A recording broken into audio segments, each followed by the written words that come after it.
My brother has a problem. He's obsessed with controlling me, a fixation that intensified when we hit high school. It was suffocating.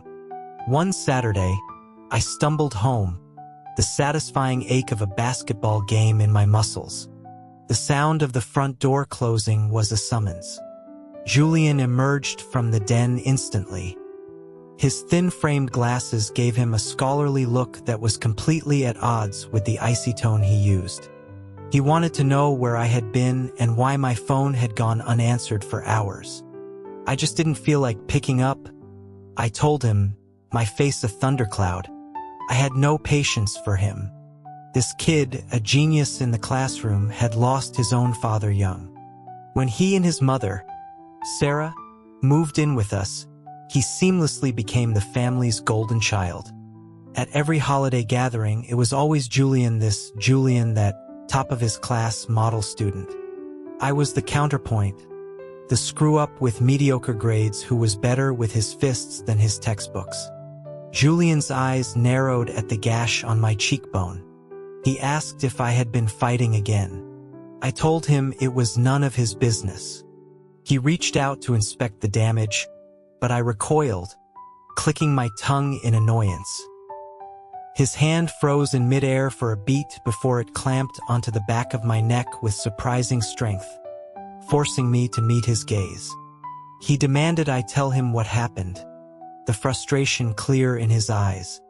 He was always like this, pushing until he got what he wanted, chipping away at my resistance until I broke.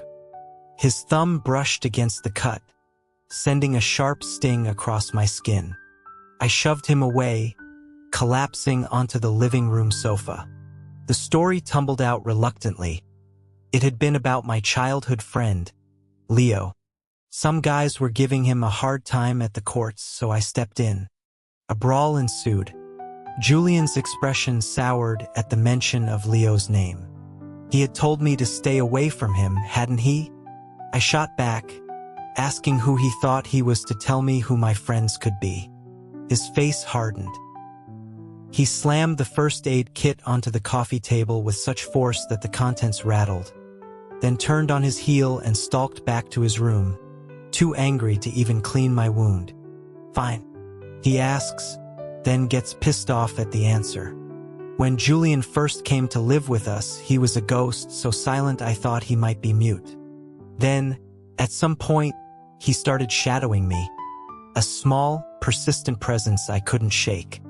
I never liked it, felt like being watched constantly. He never called me by my name, only you. I remember winning a stuffed animal for a girl at the state fair once. Julian had watched with an unnerving stillness, then insisted he wanted one, too. It took me 2 hours of rigged ring toss games to win him one.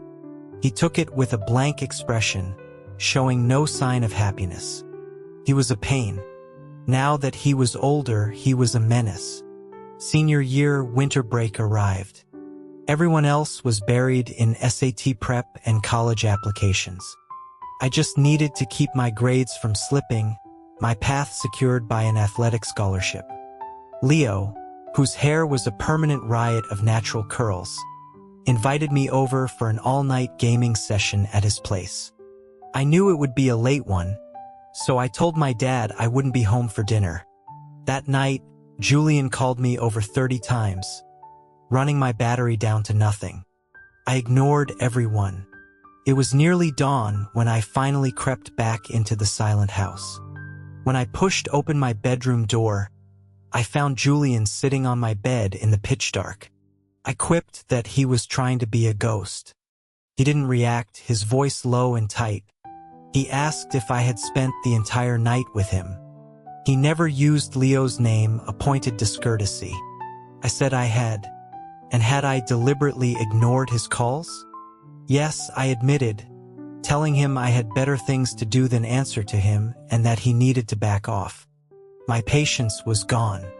I tried to push him out of my room, but he grabbed my wrist, his grip like steel. His entire demeanor had shifted, a dangerous chill emanating from him. He questioned how I could have time for others but none for him, And didn't I know how worried he had been? I scoffed, telling him I wasn't a child and didn't need a babysitter. I tried to wrench free, but his strength was startling. For a guy who spent his life with books, he was unbelievably strong. Just then, my phone lit up with a text from Leo, asking if I'd made it home safely. Julian's lips thinned into a hard line. He lunged, pinning my hands and preventing me from reaching the phone. I cursed at him, demanding to know what the hell he thought he was doing. Why couldn't I ever just listen? He murmured more to himself than to me. I kicked out hard, connecting with his side. He grunted in pain but didn't let go. In the struggle, he overpowered me, pressing me down onto the mattress with a force that left me immobile. "So, you want to fight?" I snarled, my fists clenched. "Let me go." But instead of fighting back, he lowered his head and bit down on the corner of my mouth. A sharp pain lanced through my lip, and I froze in shock. In the darkness, the raw frustration in his eyes was mingled with something else, something terrifyingly clear. "Caleb," he warned, his voice a low growl. "Don't make me do this." The shock wore off, replaced by a surge of panicked rage. I threw a punch that connected squarely with his jaw. "Julian, what the hell is wrong with you?" I wiped my mouth, my whole body trembling with a chaotic mix of anger and fear. He had feelings for me. He stated that there was nothing wrong with him, that he was being completely serious. Julian touched his own bleeding lip, his gaze locked on mine. He confessed that the thought of me with anyone else made him physically ill, that he wanted to chain me to his side. He warned me that if I didn't want him to lose his mind completely, I would stay away from Leo. It was phrased like a plea, but the threat beneath it was sharp and vicious. A profound disgust rose in my throat, mingled with a cold dread. I knew he meant it. Julian was unhinged. He always had been. That night's confrontation shattered the last of Julian's restraint.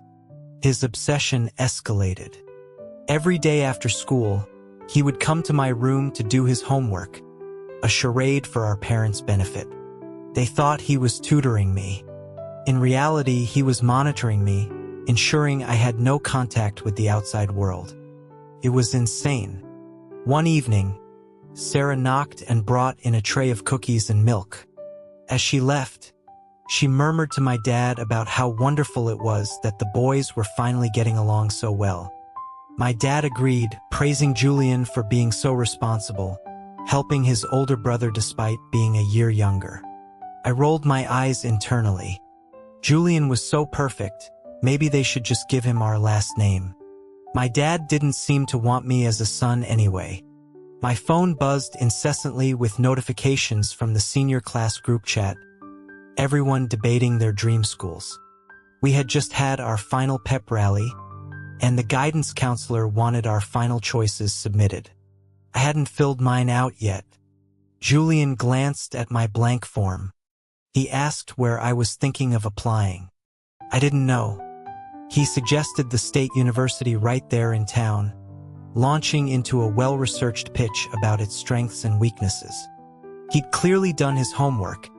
He knew its Division I basketball program was a good fit for my athletic scholarship. He had it all planned out. I hated the feeling of being managed. Seeing my silence, he softened his tone, asking if it wouldn't be nice to stay local, to be able to come home often. I shot back that it sounded nice to him, maybe. "Caleb," he said, his voice dropping back to that unnervingly calm, threatening tone. "You don't have to listen to me if you're prepared to face the consequences." He thought he could bully me. I clenched my fists, ready to hit him, but he simply held up his phone. On the screen was a photo from the other night, the one where he had me pinned on the bed. The angle was intimate, misleading, capturing a moment of violence and twisting it into something else entirely. "You put a camera in my room?" I roared, lunging for him. He dodged easily, despite being an inch shorter than me. "Julian, delete it," I demanded. He said he would, on one condition. I had to let him kiss me again. "You're sick," I spat, shoving him away. There was no winning. Even if I smashed his phone, he'd have backups. He was too meticulous for that. Julian straightened his shirt, a faint smile playing on his lips as he handed me a graded essay. As long as I behaved, he assured me, no one else would ever see the picture. He was a monster. I snatched the paper from his hand, but he held on to a corner, refusing to let go. With a slight tug, the paper ripped. For a second, I felt like that piece of paper, completely at his mercy. He asked if I would be attending the state university. Then, I mumbled my assent, defeated. The countdown to graduation began. On the surface, I played along with Julian's demands, but inside, I was plotting my escape. It was just one photo. If it got out, he would be implicated as much as I was. Let the psycho burn. After the last round of finals, Leo figured his grades would get him into a good school out west, one with a top-tier chemistry program. Far from home. It sounded perfect. I decided I was going with him. The June air was thick with the buzz of cicadas and oppressive heat, but my mind was calm. I was finally getting away from him. After graduation, Leo and I celebrated by pulling an all-nighter, and I stayed away from home for days. Julian couldn't control me anymore. He was stuck in a summer program for incoming university freshmen. On the day college decisions had to be finalized, he sent me a text, a reminder of my promise. I blocked him. When my acceptance letter arrived in August, I was already lost in a summer haze of freedom. After getting my driver's license, Leo and I took a road trip, working odd jobs in towns along the way. Late one night, my phone rang. It was Julian. I was in a good mood from winning a poker game earlier, so I answered. His voice was a raw nerve of betrayal. "Caleb, why did you lie to me? Why aren't you going to the state school? Did you go so far away just to be with Leo?" It was the first time I'd ever heard him sound so frantic. I laughed coldly, telling him I didn't need a reason to lie to him. He couldn't control me with a single photo. That was a fantasy. Leo emerged from the bathroom, towel drying his hair, and told me to hurry up and shower. We were exhausted from a day of hiking. Hearing Leo's voice, Julian's tone dropped several degrees, becoming razor sharp. He wanted to know if we were together, if we were sharing a room. I confirmed we were, and added that who I was with from now on was none of his business. He would never control me again. "Caleb," he snarled through clenched teeth. "You better hope I never find you, because if I do..." I didn't wait to hear the rest of his threat. I hung up, blocked his number, and deleted his contact. Felt incredible. That fall, Leo and I started at the University of Colorado Boulder. The dry mountain air was a refreshing change. Our dorms were in the same building, just a floor apart. For an entire year, I felt truly free. I made new friends, explored the town, and reveled in the absence of my father's lectures and Julian's suffocating presence. Yet, in the quiet moments late at night, a strange hollowness would surface.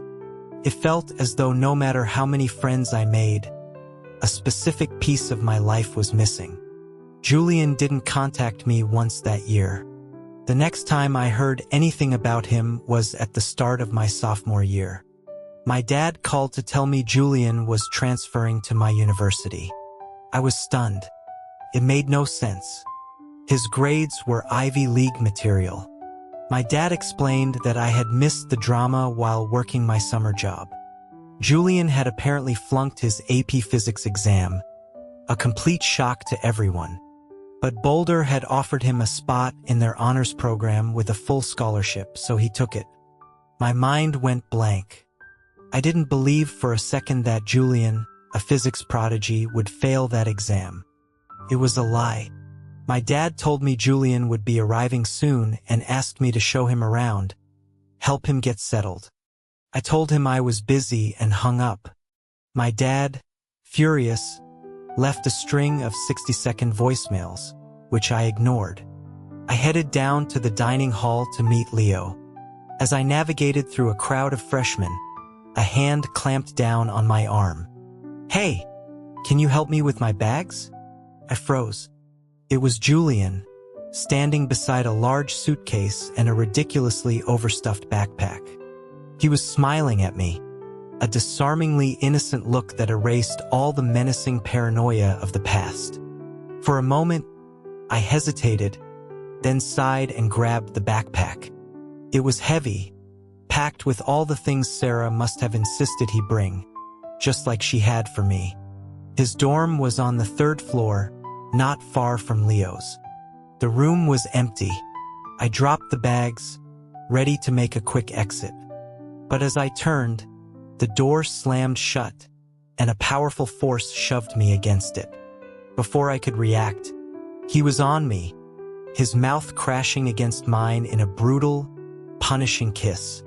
I gasped in pain. He held the back of my head, refusing to let me pull away. My face flushed with anger and I bit his lip hard. The coppery taste of blood filled my mouth, but he didn't relent. When the assault finally ended, both our mouths were bruised and bleeding. "Are you insane?" I snarled, swinging a fist. He caught my wrist, twisting it behind my back. He chuckled, a low, dark sound. "A year apart and you still haven't learned a thing." He looked me over, his eyes cold and assessing, like a reptile studying its prey. It sent a shiver down my spine. So he murmured, his voice a chilling whisper. "Was it fun? Running away from me for a year to play house with him? Did you forget what happens when you lie to me, Caleb?" I tried to maintain a look of defiance, telling him to go ahead and release the photo if he wanted. Let the whole school know he was gay and obsessed with his own stepbrother. It would ruin him as much as me. He just smiled faintly. "That was just to scare me," he said. He would never let anyone else see me like that. "What way was that?" I demanded, struggling against his grip. He wouldn't let go. He said we still had to settle the score for my betrayal. He mused aloud about how he should punish me, his gaze drifting down to my lips. A surge of panic hit me and I fought harder. The memory of my summer of defiance clearly infuriated him, and his grip tightened, sending a sharp pain through my arm. Tears of frustration and pain welled in my eyes. The sight seemed to please him. "Why are you crying?" he taunted. "I haven't even started." It wasn't tears, I shot back, kicking at his shins. He didn't flinch, instead reaching up to wipe a tear from the corner of my eye. Just as he leaned in again, someone tried the doorknob from the outside, his new roommate. In that split second of distraction, I broke free and bolted from the room. Julian's ghostly presence returned. The campus was huge, but he was inescapable. I'd be eating with Leo in the dining hall, discussing a new video game, and suddenly a carton of yogurt would appear at my elbow. Julian, dressed in his ROTC uniform, would slide into the seat beside me without a word. The olive drab of the uniform made his skin look even paler. He was already a frequent topic on the campus confessions page, more popular than last year's campus heartthrob. I couldn't understand what the girls saw in his pale, delicate features. Whenever he appeared, Leo would clam up and focus on his food, the air growing thick with tension. One day, Leo spotted his roommate, Mark, and used him as an excuse to escape, leaving me alone with Julian. The way Mark casually fixed Leo's collar as they walked away seemed strangely intimate. "Still looking?" Julian's cold voice broke my train of thought. I scowled. Just seeing him brought back the memory of that brutal kiss, ruining my appetite. I stood to leave, but he placed a hand on my knee, stopping me. He wanted to know when I was going to unblock his number. I scoffed, making it clear it was never going to happen. His fingers began to lightly trace circles on my knee through the fabric of my basketball shorts. The sensation was maddeningly distracting. I kicked his chair. "Caleb," he said, his voice dangerously low. "If you don't unblock me, I will kiss you right here. I don't mind if everyone knows I'm in love with my brother." He was dead serious, a manic gleam in his eyes. The man was a psycho. Cursing under my breath, I pulled out my phone and restored all his contact information. I asked if he was satisfied and stormed out of the dining hall. A moment later, my phone buzzed. It was a message from Julian. I clicked the link he sent. It was just a pop-up ad. Another message followed, just testing to see if it worked. I rolled my eyes and ignored him. For the next week, Leo dodged all my invitations to hang out. He said Julian's intense stare gave him the creeps. Then I saw him on the court, playing a one-on-one game with Mark, who was clearly letting him win. Leo was laughing, completely relaxed. So much for friendship. I joined my own teammates for a few pickup games and went back to my dorm late, exhausted. That weekend was the annual rivalry game against the state university. The gym was packed. Julian had ROTC training and couldn't make it, but he texted me good luck. Leo and Mark were in the stands, cheering me on. Our team had great chemistry. We started out tense, but once we found our rhythm, we dominated the court, securing an easy victory. We all made plans to go out for pizza and beer to celebrate. I headed back to my dorm to shower and change. By the time I left, the sky was streaked with deep orange. I was nearing the restaurant when a guy brushed past me, deliberately slamming his shoulder into mine with enough force to nearly send me into a brick wall. Recognizing the malicious intent, I didn't hold back. "What's your problem? Looking for a fight?" The guy sneered. He asked if I was Caleb, the MVP from today's game. I confirmed, eyeing him warily. He looked familiar, a bench warmer from the other team. He grinned unpleasantly and shoved me into a nearby alley. The rest of his team was waiting for me, along with a few bigger guys I didn't recognize. I knew immediately what this was about. They were sore losers.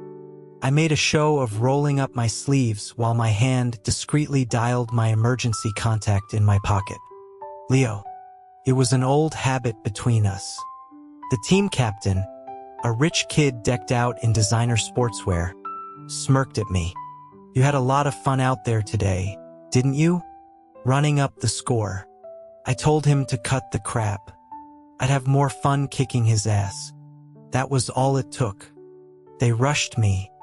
I was used to fighting, and at first I held my own. But there were too many of them. Soon they overwhelmed me, pinning me and landing several hard punches.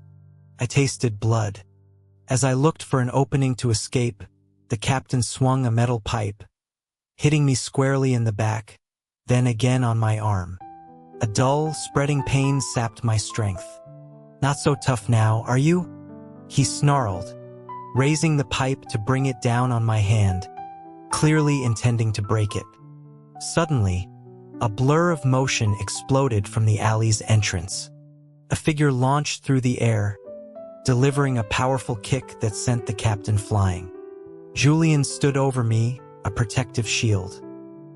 He was still in his ROTC uniform, which, I had to admit, looked intimidatingly cool.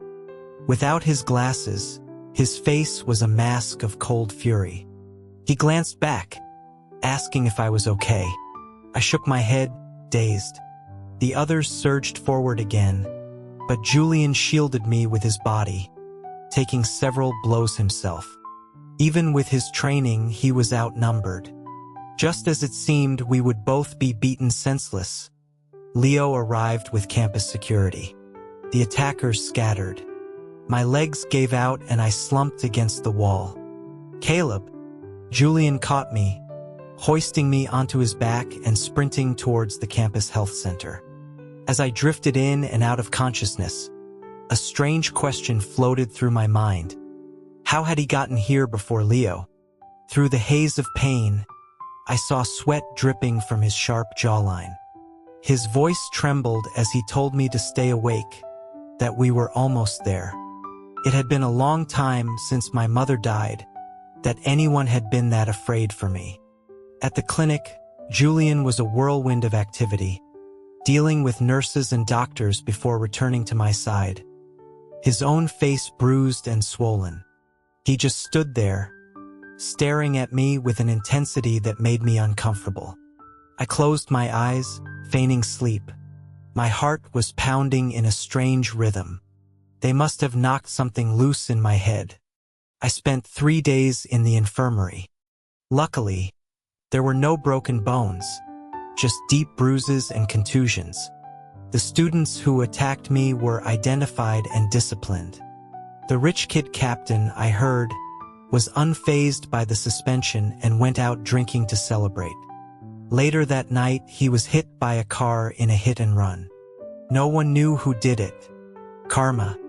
Julian, having just finished his ROTC field training, appointed himself my caretaker. When Leo brought me lunch, saying he could take a shift, Julian dismissed him coolly. "I can take care of him. We don't need anyone else." The way he said anyone else was sharp, exclusionary. Leo looked uncomfortable.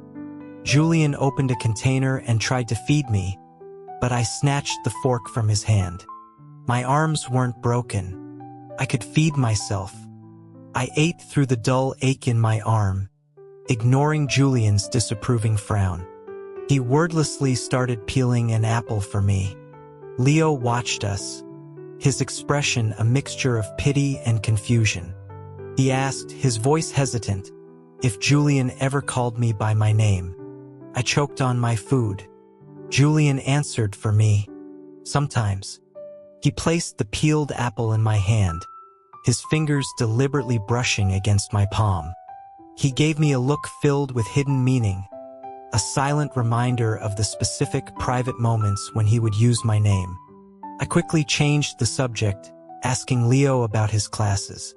That night, an hour before the dorms locked down, I told Julian he should head back. He ignored me, instead returning with a basin of warm water and a washcloth. My injuries meant I couldn't shower. "I can do it myself," I insisted. "You can go." He pressed me back onto the bed. "Don't move. You'll hurt yourself." He ignored my protests and began gently washing my arms and legs.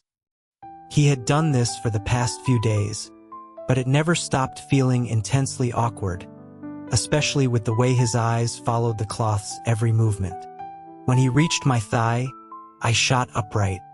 "Julian, what are you doing?" He feigned innocence, claiming it was an accident, but I knew better. I told him to get out. My face was burning. He pointed out that we'd seen each other naked as kids. That was different, I argued, determined to protect what little dignity I had left. He pouted but tossed the washcloth to me. I painfully cleaned myself up and lay back down, exhausted. As he was leaving, he brushed the hair from my forehead and, before I could react, pressed a soft kiss there. I wanted to punch him, but a sharp twinge in my arm stopped me. He smirked, a triumphant, foxy look on his face. "You look so obedient like this, Caleb. I wish you could stay this way forever." I told him to get lost. Once I was discharged, I started actively avoiding Julian. A big game against a semi-pro team was coming up, and I threw myself into training. But my phone was a constant stream of messages from him. He showed up at my dorm twice, but I was gone. He was not happy. "Not answering your phone again. Are you avoiding me on purpose?" Is your arm better? I bought you some ointment.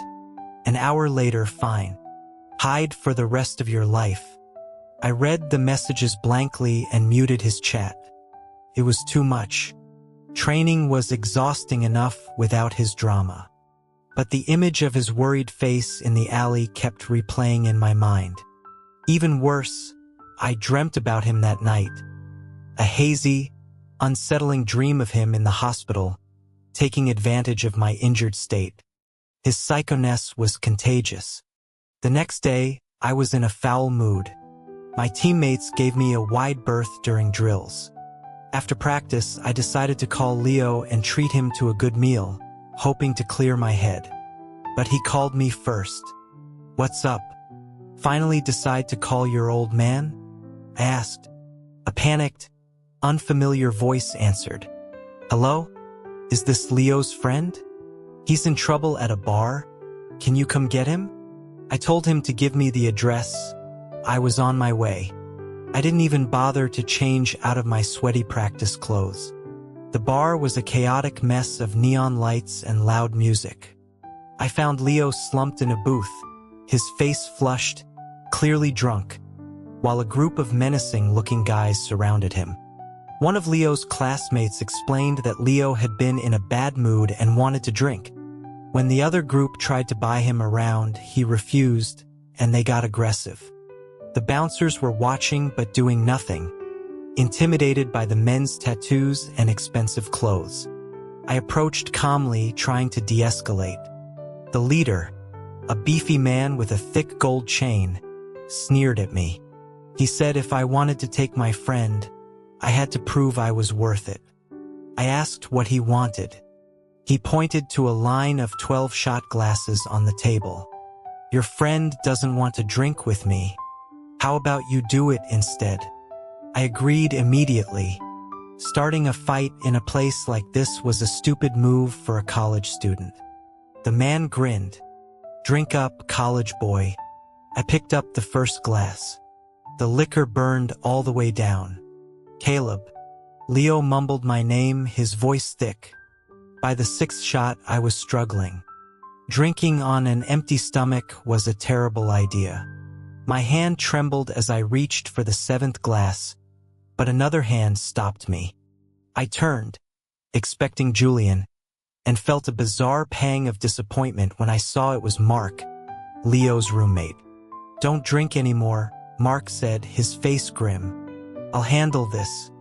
One of the men whispered to their leader that Mark looked like the illegitimate son of some local business magnate. I was too dizzy to follow what happened next, but after a short, tense exchange, the men left. Mark grabbed Leo. Caleb, I'm taking him home. Are you okay? I waved him off, telling him to take care of Leo. As they left, I saw Leo struggle weakly against Mark's grip. Don't touch me, he slurred. Mark just grumbled, we'll see about that when we get back, and half dragged him out of the bar.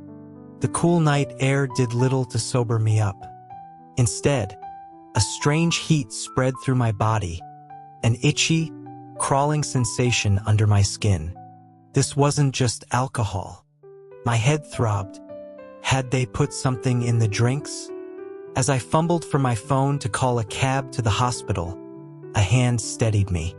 A familiar, faint scent of sandalwood. This time it was Julian. Caleb, what's wrong? He asked, his cool fingers touching my forehead. The sensation was so soothing I instinctively leaned into his touch, rubbing my cheek against the back of his hand like a cat. Julian went still for a moment, then let me collapse against him. So hot, I mumbled, my rational mind completely gone. I was vaguely aware of being led somewhere, my vision filled with the mesmerizing movement of his throat as he swallowed. It was making me dizzy. I reached up and grabbed it, just to make it stop. Julian's voice was hoarse, his eyes glowing in the dark. Caleb, he rasped. You started this. I stared at him, uncomprehending. He changed direction, leading me away from the campus and into the night. Sunlight streamed through a gap in the curtains, falling across my face. I blinked, my body aching with a profound exhaustion. This wasn't my dorm room. Every muscle protested as I tried to move. What happened? Did I get beaten up again? An arm wrapped around me from behind, pulling me close. You're awake? Are you tired? I stared at Julian's bare chest, at the faint red marks scattered across his skin, and fragments of the previous night slammed back into my memory. Oh God. Before he could say another word, I swung, my fist connecting with the side of his head. Julian, you bastard. What did you do to me? He answered calmly, exactly what you think I did. I lunged at him, but my legs gave out and I crumpled onto the bed. Damn it, that hurts. Julian watched me, a sigh escaping his lips as he gently pushed me back down. If you don't want to go for another round, you should probably stay still. I cursed at him, telling him not to touch me. He ignored my powerless struggles. I'm a monster, I know, he said softly.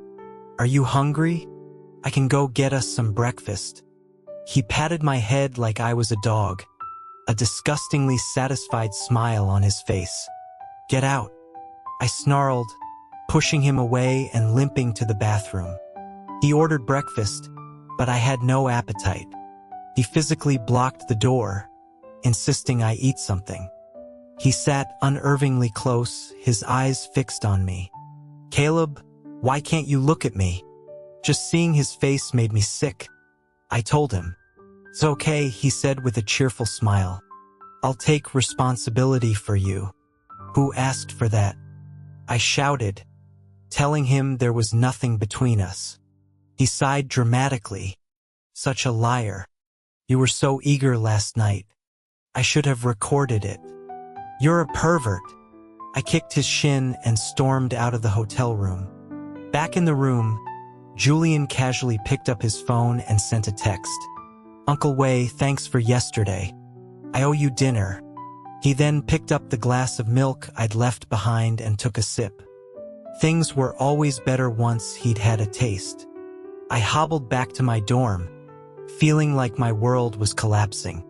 How could I have slept with my own stepbrother? Someone please just kill me now. My roommate saw me and slapped me on the back. Caleb, where have you been? Good thing I told the coach you were sick, or you'd be running laps all day. I thanked him. Hey, what happened to your neck? It's all red. He leaned in for a closer look, and I quickly moved away, claiming it was an allergic reaction. On my way to the gym, Julian called. I declined it. A text immediately followed. Does it still hurt? I bought you some cream. Don't forget to use it. Cream my ass. I blocked him again. For the next few days, I avoided him completely, throwing myself into practice until I was too exhausted to think. But my mind was a chaotic mess. My focus was shot. One evening, I dragged some teammates out for a late-night scrimmage, hoping to sweat out my anxiety. During a water break, a girl approached me, clutching a bouquet of flowers. She confessed that she'd had a crush on me for a while and wanted to get to know me. My friends started hooting and hollering. I was stunned. I'd been confessed to before, but never so publicly. I'm sorry, E. Before I could finish, her face fell. You don't have to say it, I get it. She forced a smile, shoved the sunflowers into my hands, and ran off. I felt a pang of guilt. I should have been gentler. I waved off my teammates' teasing and headed to the locker room. I was pulling off my jersey when the door opened. I assumed it was one of the guys. But when I turned, Julian was there. He slammed me against the lockers, his face a mask of fury. Before I could speak, his mouth was on mine, kissing me with a rough, possessive hunger. I struggled and he bit my lip. Stop hiding from me, he growled, his eyes dark. He glanced at the flowers and his expression soured even more. So popular. I sneered that I always had been. I should just lock you away somewhere, he murmured, the possessiveness in his eyes stark and undisguised. I told him to shut up, but the memory of our night together made my ears burn. He noticed, a slow smile spreading across his face. Why are you blushing, Caleb? What are you thinking about? It was nothing, I insisted, trying to push him away, but he held me tighter. Your heart is beating so fast, he whispered in my ear. I claimed it was because he was pissing me off. He traced the back of my neck with his fingers, his voice dropping to a low, vulnerable murmur. When will you stop pushing me away? For a moment, his raw plea caught me off guard.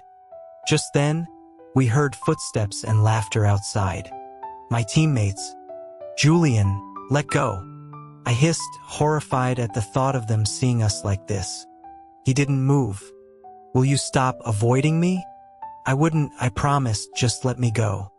And unblock my number. For good. The footsteps were right at the door. Fine, fine. I agreed frantically. He gave me one last quick, deep kiss, a triumphant glint in his eyes.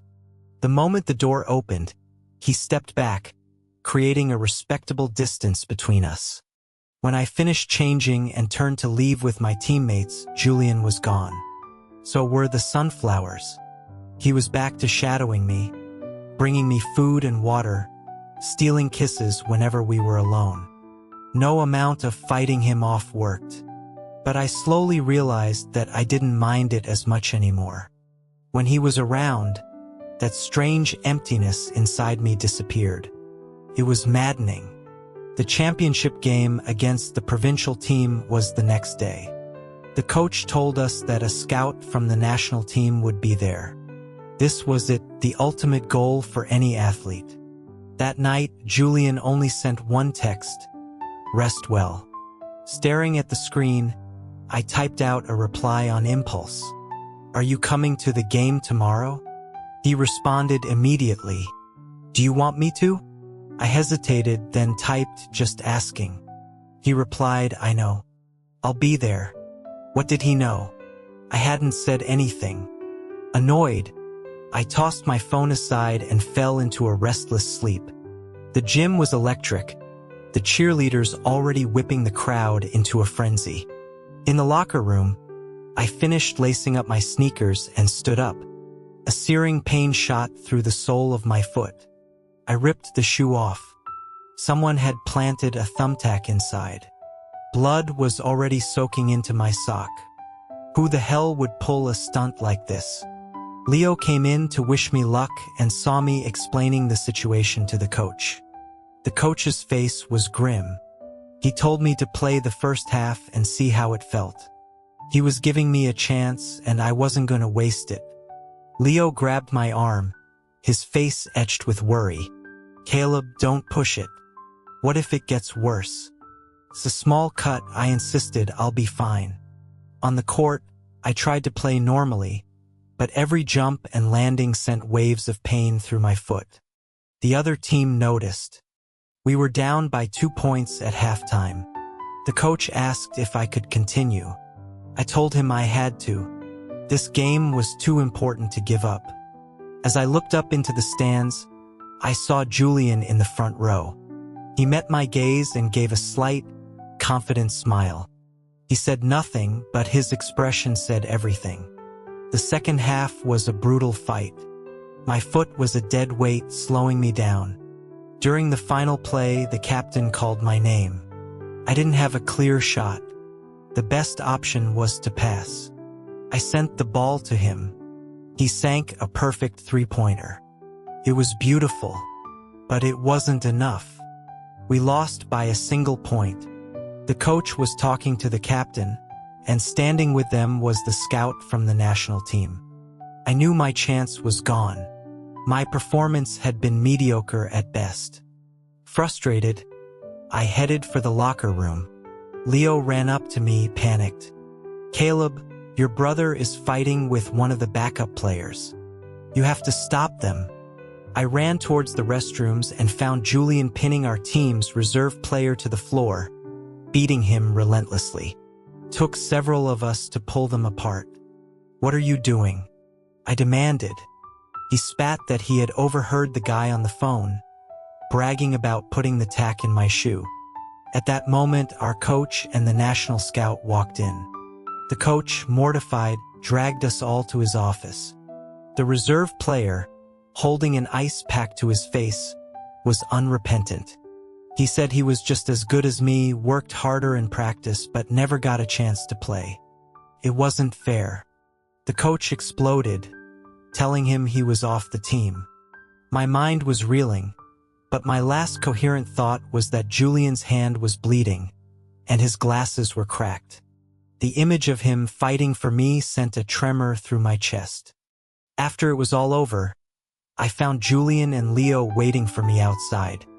Julian stepped forward, his eyes full of concern. Seeing the blood on his knuckles, my own anger flared. I grabbed his collar.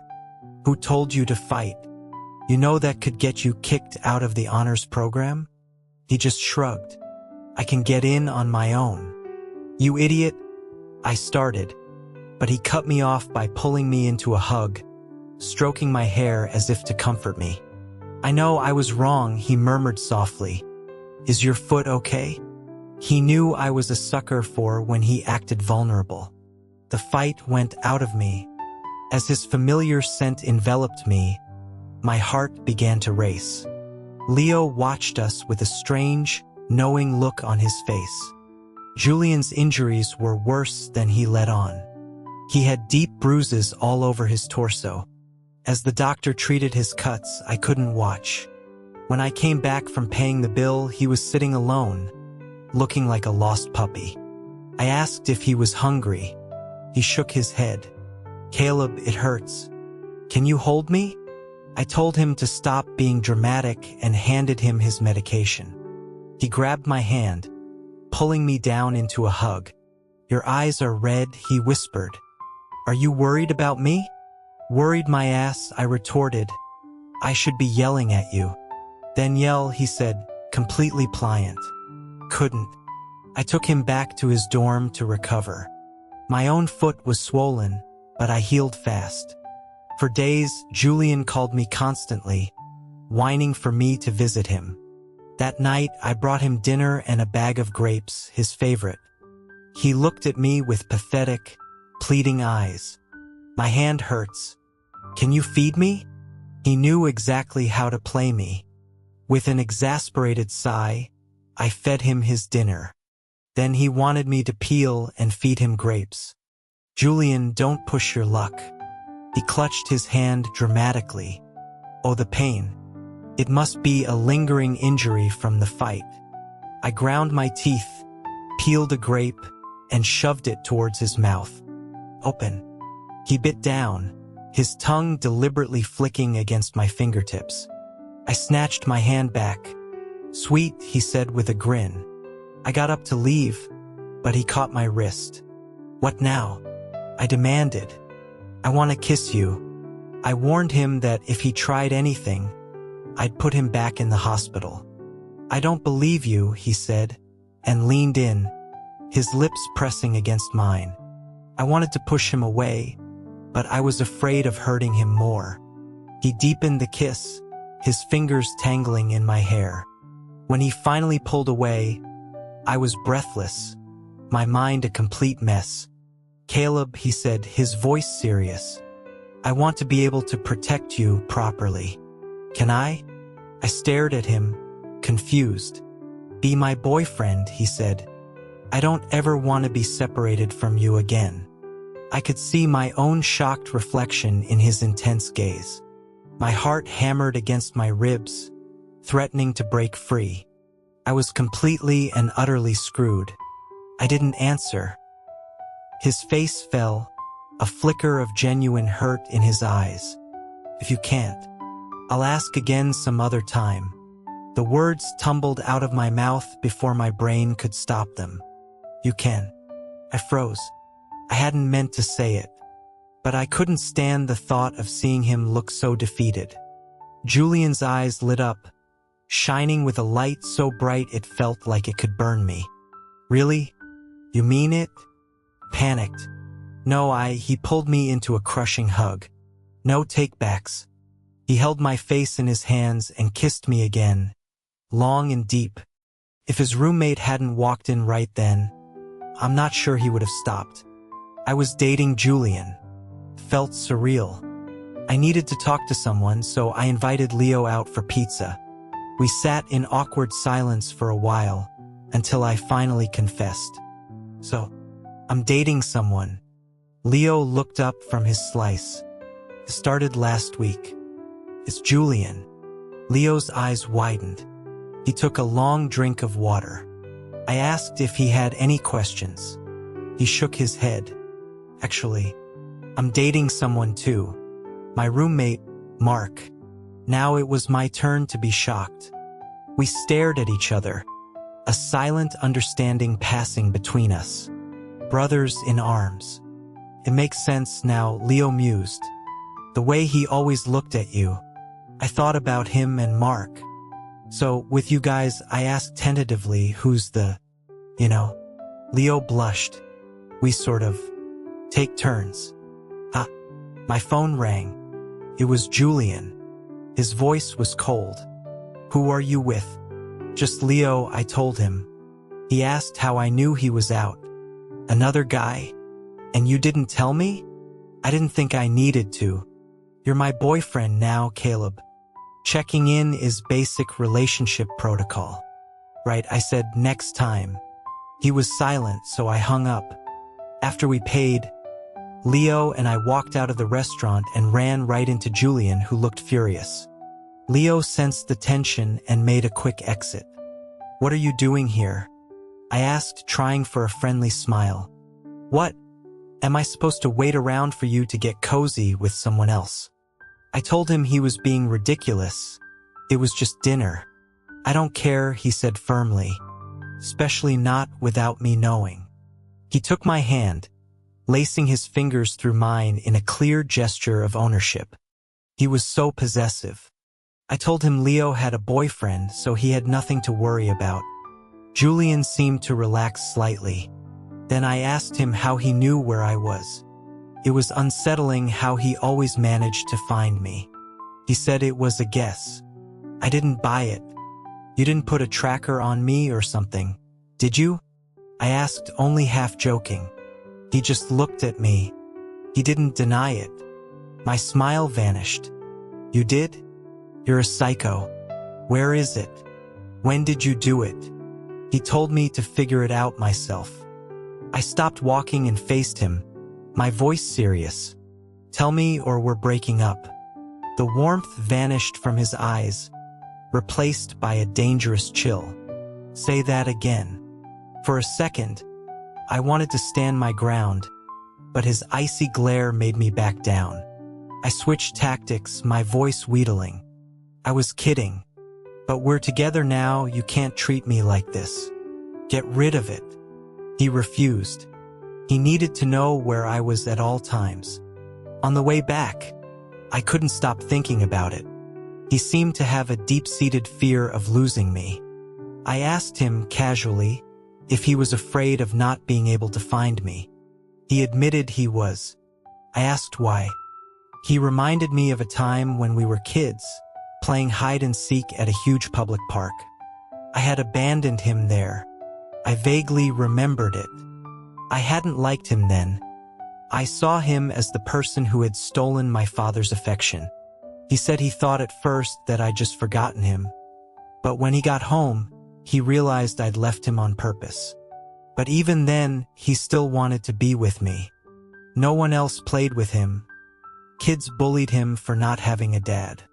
I might have been mean to him, but I was also the only one who would eventually stand up for him. My heart ached with a long-forgotten guilt. I'm sorry, I mumbled. I was just a stupid kid. I won't do it again. He squeezed my hand. It doesn't matter. You can't get rid of me now. Later, it hit me. The spam link he had sent me after I unblocked him. That's how he did it. The bastard had installed malware on my phone. No matter how much I pleaded or threatened, he refused to remove it. During winter break, we went home together. Remembering what Leo had said about taking turns, I brought it up with Julian. He smiled and told me not to lock my door that night. He was surprisingly agreeable. That night, he slipped into my room. The experience was humbling. I never brought it up again. Our parents noticed how close we'd become and were just happy we were finally getting along. Under the table at New Year's dinner, he nudged my foot with his. "Yes," he said, smiling slyly at our parents. "We're very close now." Later, watching the fireworks, he gave me my gift. A pair of official national team basketball sneakers. "I'll protect you, Caleb," he said. "You're going to make the team one day." I smiled. "And if I do, what will you do then?" He was unfazed. "The training center is in a city with a great graduate program. I can get in." He leaned down and kissed the corner of my mouth. "You can't escape me, Caleb." I thought we would keep our relationship a secret forever. But during our senior year of college, Julian insisted we come out to our parents. He knelt on the living room floor and confessed everything, shielding me behind him. My dad and Sarah were stunned. A second later, Sarah flew into a rage, slapping Julian across the face. She screamed at him, calling him a disgrace, accusing him of corrupting his own brother. She grabbed a broom and started hitting him, each blow harder than the last. Julian just took it, his face pale. My dad, who had never seen Sarah lose her temper, finally intervened, pulling her away. He looked at me, his face a kaleidoscope of shock and disappointment. The evening was a tense, silent affair. After dinner, as I was washing dishes, Julian came up behind me and wrapped his arms around my waist. "Are you mad at me?" he whispered. I wasn't. I asked if his face hurt. "It does," he said, pouting. "Kiss it better. You've never kissed me first." I sighed, softened, and gave him a quick peck. Later that night, I couldn't sleep. I went to get a glass of water and saw that Julian's door was ajar. Sarah was inside, gently dabbing ointment on his cheek. "Does it hurt very much, honey?" she asked softly. He shook his head. "Don't be mad at me for being so harsh," she said. "If I hadn't done that, your stepfather would have exploded, and you both would have caught it." "Thanks, Mom," he said. "Don't thank me yet," she replied. "We'll put on another show tomorrow, just to make sure he doesn't take it out on Caleb. You two have a difficult enough relationship as it is. Now that you're with him, you have to protect him. Do you understand?" He said he did. I smiled to myself and crept back to my room. I finally understood where Julian got his cunning from. They were two of a kind. But being loved like that felt good. A few moments later, my own door creaked open. A familiar figure slid into bed beside me, pulling me into a warm embrace. "Good night, Caleb."